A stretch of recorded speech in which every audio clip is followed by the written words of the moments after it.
Bab 112. Sebenarnya sejak kemarin keadaan hati Zahwa muram sehabis menerima telepon dari Wirya yang mengatakan bahwa dirinya menunda kepulangan. Dia tahu sekali seharusnya dirinya ini tidak boleh berpikiran demikian karena lebih dari apapun Zahwa seharusnya tahu kalau Wirya mencintainya sebanyak itu. Ya tapi, mau bagaimana lagi? Keadaan hati sama sekali tidak bisa untuk dibohongi. Kesal? Ya kesal saja. Otak Zahwa tidak pernah bisa berhenti memikirkan tentang Wirya yang bisa dengan bebas berdua-duaan dengan sekretarisnya itu. Akan ada banyak sekali waktu yang bisa mereka habiskan bersama dengan agenda kerja yang mengharuskan mereka untuk pergi selalu berdua. Maksudnya, dengan seringnya kepergian mereka ke luar kota maupun luar negeri begitu, apakah tidak ada percikan-percikan perasaan yang tidak mau Zahwa pikirkan muncul? Walaupun Zahwa tahu kalau dirinya sangat tidak berpengalaman dalam percintaan, dirinya tetap mengerti kalau perasaan timbul karena terbiasa berinteraksi. Terbiasa mengobrol dan bercengkrama apalagi dalam kasus suaminya, dirinya dan Amanda bahkan sudah menjadi teman sejak lama. Apalagi kemarin Wirya sampai rela menunda kepulangan padahal kerjaannya sudah selesai hanya karena Amanda yang katanya sakit akibat keracunan makanan itu. Mana kemarin Wirya langsung mematikan saja lagi telepon darinya hanya karena Amanda yang katanya muntah. Zahwa sesungguhnya tidak mau menjadi istri yang pencemburu begini namun dirinya juga tidak mengerti mengapa bisa-bisanya tidak bisa menahan rasa cemburu. Lagi dan lagi, Zahwa ingin menyalahkan hormon kehamilan yang membuat suasana hatinya gampang sekali untuk berubah-ubah namun Zahwa tidak mau menyalahkan anak-anaknya terlalu sering jadi sekarang dia memilih menyalahkan Wirya saja akibat keadaan muram hatinya ini. Zahwa mencebikkan bibir sambil mengusap perutnya sendiri. Yang semakin membuat rasa cemburunya berubah jadi rasa kesal adalah Wira sudah berjanji dirinya akan pulang di pagi hari namun nyatanya dalam pemberitahuan chatnya Wirya mengatakan bahwa kepulangannya akan berganti sore hari dengan alasan yang tidak ada. Bagaimana tidak kesal coba? Jadi, jangan salahkan Zahwa kalau dari pagi dirinya mengabaikan pesan dari pria itu. Namun, keadaan hatinya yang mendung seketika berubah cerah ketika Bella memberitahukan bahwa sahabatnya itu akan berkunjung ke rumahnya hari ini. Orang yang begitu dirinya rindukan akhirnya bisa Zahwa temui. Mereka padahal tinggal masih di kota yang sama namun entah kenapa Zahwa merasa begitu kesulitan untuk menemui Bella bahkan bagaimana kehidupannya semenjak menikah saja Zahwa sama sekali tidak tahu. Setiap kali bertanya, Bella pasti menjawab bahwa dirinya baik-baik saja. Selalu begitu, hal yang tak jauh berbeda juga dilakukan Dion ketika Zahwa bertanya, pria itu pasti akan menjawab hal yang sama. Zahwa bukannya bermaksud untuk mencampuri urusan rumah tangga orang lain, dirinya hanya ingin memastikan kehidupan baru yang dijalankan sahabatnya apakah benar-benar memang baik-baik saja ataukah tidak. Dan hari ini dirinya akan sedikit memaksa Bella untuk bercerita karena entahlah, Zahwa hanya merasa sahabatnya itu menyembunyikan sesuatu. Bahkan, dari semenjak zaman perkuliahan mereka dulu saja Zahwa selalu mengatakan walaupun karakter Bella nampak begitu masa bodoh akan sekitarnya, Zahwa lebih dari tahu banyak sekali kemisteriusan dalam hidupnya. Bunda, tumben kok sepi. Papa sama kakak di mana? Zahwa menuju dapur dan bisa melihat Hanum yang tengah membuat sesuatu. Kerja mereka. Kerja. Kan ini hari Sabtu. Bisa kompak banget ya sibuknya. Tanya Zahwa agak heran. Bukan apa-apa, dirinya tahu sekali karakter ayah dan kakaknya itu. Jika hari libur mereka pasti tidak akan pernah mau untuk mengurus pekerjaan barang sedikit pun. Karena bagi Jiandra itu adalah waktunya untuk bersama keluarga. 5 hari bekerja dalam seminggu lebih dari cukup untuknya sehingga tidak boleh ada hang mengganggu 2 hari terakhir di ujung minggu sedang Julian, karena dia masih betah dalam menjombol, akhir pekan selalu. Dirinya habiskan untuk bertemu teman-teman ataupun melakukan kesenangannya sendirian. Iya, Bunda juga tidak mengerti. Nih, kamu makan pancakenya. Bunda bikin soalnya adik-adik kamu mau memakan ini. Wah, pantas aja wangi banget, keciuman sampai kamar. Zahwa dengan mudah melupakan kebingungannya akan ayah dan kakaknya yang masih saja bekerja pada hari libur begini. Makanan selalu sukses mengalihkan pikirannya. Aku entar aja deh memakannya bun bareng Bella aja. Kayaknya sebentar lagi dia tuh, panjang umur. Kayaknya itu Bella deh. Zahwa tidak melanjutkan ucapannya karena bunyi bel yang tiba-tiba saja terdengar. Sebentar ya bunda. Aku mau membuka pintu dulu, ujar Zahwa riang, dengan agak bersemangat menuju pintu lalu buru membuka kuncinya. Bella. Zahwa langsung memeluk tubuh sahabatnya itu di detik pertama dirinya melihat wajahnya. Hei Bumil, hati-hati dong, enggak usah jalan cepat-cepat begitu, ujar Bella terkekeh geli namun tetap membalas pelukan itu. Astaga, Han, lo lucu banget sih. Ternyata begini bentukan Bumil, berisi banget badan lo. Bella makin tertawa ketika sedikit menjauh hanya untuk memperhatikan Zahwa dengan seksama. Bilang aja aku gendut Bel. Iya, katain aja. Aku sudah pasrah, mana sekarang jadi suka banget makan. Bawaannya lapar mulu enggak mengerti juga aku. Ya enggak gendut juga, badan lo tetap mungil begini. Bella menjawab masih dengan sisa tawanya. Tapi jadinya lucu soalnya lemak lo ke perut sama pipi semua. Ngatain aja, dasar. Zahwa menggerutu namun meski begitu dirinya tetap menggandeng tangan Bella untuk masuk ke dalam rumahnya. Padahal umur Zahwa lebih tua beberapa bulan dari sahabatnya ini namun Bella selalu bertingkah layaknya kakak baginya. Mungkin karena perbedaan tinggi mereka yang lumayan karena yang begitu membuat Zahwa iri adalah badan proporsional Bella dengan tingginya yang semampai itu atau memang karena Bella yang bertingkah lebih dewasa saja. Kamu tuh sering-sering dong ke rumah aku Bel, aku kan lagi enggak bisa kemana-mana padahal pengen banget ketemu. Ngobrol santai kayak apa kayak gitu. Aku bosan di rumah soalnya palingan menjaga si kembar yang pernah aku kasih tahu kemarin, tahu kan? Anaknya adik sepupu Mas Wirya. Zahwa mengajak Bella untuk duduk di ruang keluarga saja karena mereka bisa sambil santai menonton televisi. Itu bunda aku tuh, ujarnya refleks ketika Hanum mendekat dengan nampan yang berisi 2 piring pancake dengan es krim di atasnya, nampak begitu menggiurkan terlihat.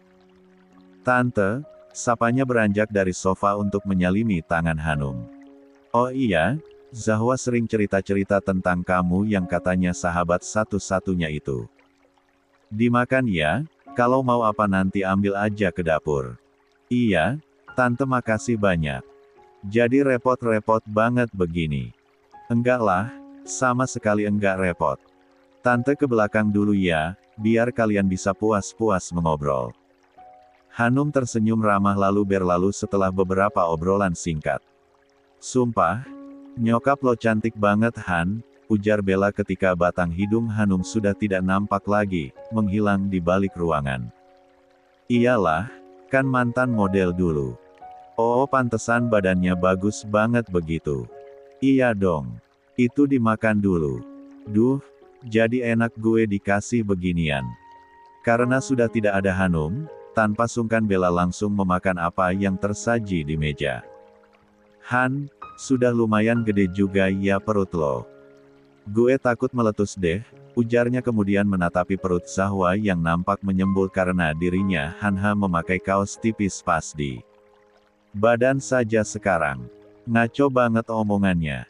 Kan isinya 2, makanya besar perutnya, jawab Zahwa memukul lengan Bella sambil melengos. Kalau kamu gimana Bel? Sudah ada isinya belum nih di sini? Zahwa bertanya main-main sambil menepuk pelan perut Bella. Tersenyum bercanda karena memang pertanyaannya adalah jenis pertanyaan sambil lalu saja namun yang tidak membuatnya menyangka adalah Bella gang terdiam dengan ekspresi yang berubah. Bel. Zahwa menggantung suara sedang Bella meringis setelah keterdiamannya itu. Apalagi melihat Zahwa yang perlahan nampak syok itu. Makanya gue kesini, Han. Ada banyak cerita yang mau gue beritahu dengan lo. Ada keterdiaman panjang setelah Bella menyelesaikan ceritanya dalam kurung waktu kurang lebih 1 jam itu. Zahwa yang tadinya terdiam hanya semakin terbungkam saja, hanya menatap lurus sahabatnya yang bahkan masih bisa menyunggingkan senyum santai kepadanya, sebuah senyum kamuflase yang bisa dibilang berhasil karena Zahwa yang melihatnya benar-benar tertipu. Senyum Bella selalu nampak seolah dirinya sama sekali tidak memiliki beban apapun. Jangan diam aja dong, Han. Gue cerita cuma karena merasa bersalah aja menyembunyikannya selama ini ke lo padahal lo sahabat gue dan Dion juga sahabat terdekatnya suami lo. Gue enggak bermaksud bikin perasaan lo enggak enak atau bahkan mungkin jadi sedih gara-gara gue doang. Bella meringis lalu terkekeh. Dia meremas tangan Zahwa dengan main-main bahkan masih bisa untuk bercanda dalam situasi yang menurut Zahwa jauh lebih berat dari apa yang dirinya ekspektasikan. Semua itu sudah berlalu dan sekarang gue ya begitu deh, menjalani apa yang sudah terjadi aja. Mas Wirya berarti sudah tahu fakta ini dari lama. Zahwa bertanya setelah berhasil mengendalikan rasa syoknya. Memem kayaknya sih ya. Kata Dion juga kalau ada apa-apa dia lebih memilih bercerita ke sahabatnya daripada orang tuanya sendiri. Jadi, mungkin begitu deh, jawab Zahwa tetap santai namun mencoba untuk berhati-hati. Makin bertambahlah rasanya kekesalan Zahwa kepada Wirya hari ini. Bisa-bisanya suaminya itu menyembunyikan fakta luar biasa mengejutkan tentang apa yang terjadi di balik pernikahan sahabat terdekatnya dengan sahabat terdekat Zahwa yang bagi mereka berdua masing-masing Dion dan Bella sudah dianggap bak saudara sendiri. Kok ngeselin banget sih? Bang Dion juga padahal aku selalu meminta buat dia jangan pernah sakitin kamu Bel. Apa-apaan deh kalau begini caranya. Gue enggak yang sakit hati gimana juga sih. Han. Tenang-tenang, kok jadi marah banget begini lo kelihatannya. Bella dengan agak panik mengusap-usap bahu Zahwa. Jangan bohong terus deh Bel, kebiasaan banget tahu nggak selalu bilang baik-baik aja terus. Ngaca Han, lo dulu juga begitu kali kalau gue tanya gimana keadaan lo, jawab Bella tersenyum, selalu merasa terenyuh karena dia tahu Zahwa memarahinya begini karena sahabatnya itu peduli kepada dirinya. Tapi kan sekarang aku mencoba untuk berubah Bel, kamu jangan apa-apa tuh disembunyikan terus di dalam hati. Jujur, kamu yang kemarin-kemarin susah banget dihubungi itu karena emang keadaan kamu lagi buruk kan? Bella terdiam sejenak. Ya, Lia sih. Kaget soalnya gue baru tahu si Dion yang menyebalkan itu ternyata sudah punya istri setelah kami menikah. Maksudnya kayak, anjir. Tapi ya sudah gitu, abstrak banget Han sumpah yang gue rasakan. Gue juga nggak mengerti kenapa jalan hidup gue bisa sebegininya banget. Kaget tapi lega karena utang-utang gue yang menjadi beban paling besar di hidup gue sudah lunas berkat pernikahan ini. So, I don't know how to describe my feeling right now. Semuanya tumpang tindih. Bang Dion tahu kalau kamu hamil. Zahwa langsung bertanya sesuatu yang begitu mengganjal setelah Bella tadi menyelesaikan ceritanya. Apa-apaan hal tidak masuk akal yang Zahwa dengarkan tadi. Bella ternyata adalah istri kedua Dion dan sekarang sahabatnya itu juga tengah hamil. Bagaimana tidak syok coba Zahwa dibuatnya. Dia tahu ada yang aneh dari pernikahan sahabatnya itu dengan Dion yang terkesan begitu mendadak namun Zahwa juga sama sekali tidak mengekspektasikan kalau alasannya benar-benar terasa lebih di luar nalarnya. Hah? Belum ngasih tahu sih soalnya istri pertama dia, itu, Bella nampak kebingungan harus. Raas. Menjelaskan bagaimana, kalimatnya terbata-bata dan tidak jelas bentukannya dan ketika handphonenya tiba-tiba saja berdering, Zahwa bisa melihat dengan jelas ekspresi wajah sahabatnya itu yang berubah lega karena dirinya menjadi tidak harus melanjutkan ucapannya. Kakak pertamanya Dion menelpon gue, mampus ini orang galak banget. Bentar Han, ucapnya lalu mengangkat telepon. Iya kak. Oh, menjemput aku. Sudah di luar. Hah. Iya maksudnya kaget aja begitu. Iya.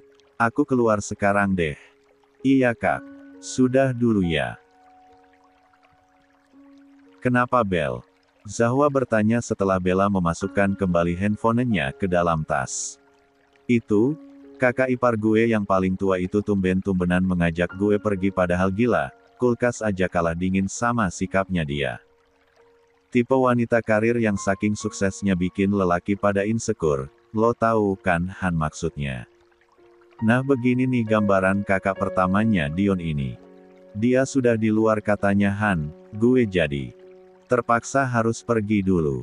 Yah, padahal aku masih pengen cerita-cerita sama kamu. Nanti ya Han. Gue janji setelah ini bakalan sering-sering mengunjungi lo. Gue juga sejujurnya gabut banget di rumah dan sekarang gue sudah lebih merasa lega menceritakan hal ini dengan Elo. Setidaknya gue akan curhat apapun dengan lebih lega setelah ini. Bella tersenyum simpul. Gue pergi dulu ya. Wajah Zahwa makin muram namun tidak ada yang bisa dirinya lakukan selain mengangguk lalu mengantarkan Bella keluar rumah. Bella sehat-sehat ya. Aku senang ternyata kita hamilnya berdekatan banget tapi jadi sedih juga karena keadaan kamu yang begini. Jangan sedih-sedihlah, gue biasa aja kok ini padahal. Bella terkekeh. Nanti saring bareng ya, gue sama sekali enggak tahu sedikit pun tentang perawatan ibu hamil atau apalah itu. Tenang aja. Aku bisa pinjamkan semua buku yang aku beli. Kamu juga kalau buat periksa nanti di dokter yang sama dengan aku aja. Sudah dijamin bagusnya. Biar nanti siapa tahu kita bisa bareng. Boleh aja. Pulang dulu ya gue. Iya. Hati-hati. Zahwa melambaikan tangan sejujurnya masih dengan perasaan yang begitu mengganjal karena masih banyak hal yang ingin dirinya ketahui dari Bella dan sekarang dia terpaksa menelan itu dalam-dalam kemudian masuk kembali ke dalam rumah dengan gerutuan yang kali ini tidak ditunjukkan kepada Wirya melainkan Dion yang bisa-bisanya menutupi hal sepenting ini kepadanya. Awas aja kamu Bang Dion, ancamnya. Hei. Zahwa membuka mata secara tiba-tiba karena merasa terkejut ketika mendengar suara nyaring raungan motor di luar sana. Kesadaran seketika langsung menimpanya, dan setidaknya perlu beberapa detik untuknya agar bisa merasa sadar sepenuhnya. Perlahan, dirinya beranjak dari kasur dan pandangannya langsung terjatuh pada jam yang terpasang di dinding. Sudah jam 3 sore yang itu artinya Zahwa sudah tertidur selama 3 jam lamanya. Agak membuatnya kaget karena bisa terlelap selama itu. Lagi-lagi karena kehamilan, selain sekarang mudah merasakan lapar Zahwa, juga mudah merasa mengantuk. Setelah mencuci muka sejenak untuk menyegarkan wajah, Zahwa keluar dari kamarnya dan mengernyit ketika menemukan sekelilingnya begitu sepi dan hening. Bunda, Gio, Deo, panggilnya sambil berkeliling namun sama sekali tidak ada suara yang menyahut. Kemana ini orang-orang? Tumben banget hari libur padahal, gumamnya bertanya kepada diri sendiri. Karena dilanda kebingungan, Zahwa memilih keluar dari rumah dan makin mengernyit ketika tidak menemukan Delano dan juga Rafli. Dia kemudian kembali masuk ke dalam rumah lalu menuju ke halaman belakang rumah dan rasa was-wasnya yang tadinya muncul karena tiba-tiba saja tertinggal sendirian Saidkit Sirna ketika menemukan Delano yang duduk di teras belakang tengah sibuk mengoperasikan laptop, nampak begitu fokus entah apa yang pria itu lakukan. Mas Delano, Bunda sama adik-adikku di mana? Tanyanya langsung tanpa sapa apapun. Delano langsung terkejut, terlonjak tubuhnya dengan cara yang agak berlebihan bagi Zahwa karena pria itu langsung buru-buru menutup laptopnya. Tuh Hanum tadi baru aja pergi sebentar soalnya adik-adik Bu Zahwa mau membeli cemilan katanya, jawab Delano berdiri menghadap Zahwa. Oh pantesan, Zahwa menghembuskan napas lega ketika mendengarnya. Diantar Mas Rafli. Delano menggeleng. Tidak, diantar supirnya Pak Wirya yang biasa. Loh? Terus Mas Rafli kemana? Tumben banget. Biasanya kalian berdua terus. Ikut Pak Jandra sama Pak Julian tadi, jawab Delano yang tentu saja langsung membuat Zahwa mengernyit dan Delano yang baru sadar akan sahutannya langsung bergulir ke arah lain bola matanya, penampakan reaksi yang bisa dengan jelas Zahwa yang lihat. Reaksi dari orang yang tengah panik. Tentu saja makin besarlah perasaan curiga Zahwa akan kepergian ayah dan kakaknya hari ini, namun dia enggan menunjukkannya kepada Delano. Berpura-pura tidak memahami apa-apa adalah apa yang dirinya lakukan sekarang. Oh, sekarang Mas Delano lagi ngapain? Mengerjakan pekerjaan biasa saja. Zahwa manggut-manggut. Mumpung lagi enggak ada orang, saya boleh pergi enggak sih?